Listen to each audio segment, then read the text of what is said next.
ಕನ್ನಡದ ಪ್ರೀತಿ. ಎಲ್ರಿಗೂ ನಮಸ್ಕಾರ. ನನ್ನ ಹೆಸರು ಅನುಪಮಾ ಅಂತ ಹೇಳಿ. ಮೊದಲು ನಾನು ಕನ್ನಡಿಗಳು ಅನ್ನೋದ್ರ ಬಗ್ಗೆ ನಾನು ಹೆಮ್ಮೆಯನ್ನ ವ್ಯಕ್ತಪಡಿಸ್ತೀನಿ. ಮತ್ತೆ ನಾವು ಕನ್ನಡದ ಬಳಕೆಯ ಬಗ್ಗೆನೂ ಸಹ ಹೆಮ್ಮೆಯನ್ನ ಇಟ್ಕೊಳ್ಬೇಕಾಗತ್ತೆ. ಅಂದ್ರೆ ಕನ್ನಡ ಭಾಷೆಯನ್ನ ಬಳಸಬೇಕು ಅನ್ನೋದ್ರ ಬಗ್ಗೆ ಹೆಮ್ಮೆಯನ್ನ ವ್ಯಕ್ತಪಡಿಸಬೇಕಾಗತ್ತೆ.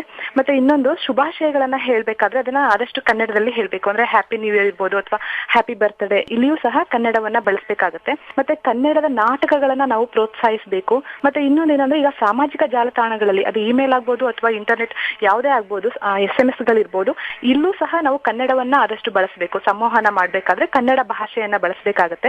ನಾವು ಕನ್ನಡದ ಅಂಕಿಗಳನ್ನ ನೆಗ್ಲೆಕ್ಟ್ ಮಾಡ್ತಾ ಇದೀವಿ. ಅಂದ್ರೆ ಸಂಖ್ಯೆಗಳು 1, 2, 3 ಇದೆಯಲ್ಲ, ಅದನ್ನ ನಾವು ಶಾಲಾ ಕಾಲೇಜುಗಳಲ್ಲಿ ಮಾತ್ರನೇ ಕಲ್ತ್ಬಿಟ್ಟು ಅದನ್ನ ಅಲ್ಲಿಗೆ ಬಿಟ್ಟು ಬಿಡ್ತೀವಿ. ಹಾಗೆ ಮಾಡ್ದೇನೆ ಅದನ್ನ ಬ್ಯಾಂಕ್ಗಳಲ್ಲಿ ಅಥವಾ ಕಚೇರಿಗಳಲ್ಲೂ ಸಹ ಕನ್ನಡದ ಸಂಖ್ಯೆಗಳನ್ನ ನಾವು ಮುಖ್ಯವಾಗಿ ಬಳಸಬೇಕಾಗತ್ತೆ. ಕನ್ನಡದ ವೃತ್ತಪತ್ರಿಕೆಗಳನ್ನ ಓದ್ಬೇಕು.